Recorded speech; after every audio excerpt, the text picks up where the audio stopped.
आपण पाहत आहात महाराष्ट्र टुडे न्यूज।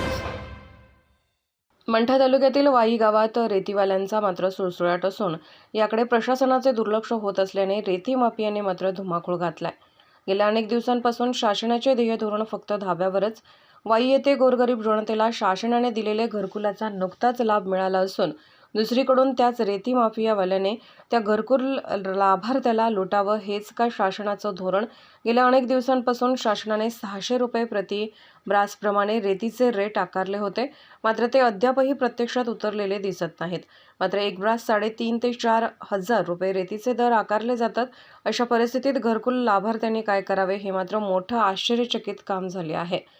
तसेच माननीय तहसीलदार जोंधळे मॅडम मंठा यांना फोनद्वारे माहिती दिली असता त्यांनी आतापर्यंत कुठल्याही प्रकारची कारवाई केलेली नाही। घरकुल लाभार्थ्यांना घरकुल बांधावं की नाही असा मोठा प्रश्न उभा राहिलेला आहे। त्या अनुसरून रेती माफिया सरस अधिकाऱ्याला हप्ते देऊन घरकुल लाभार्थ्यांना लुटत आहेत असं निदर्शनास येत आहे।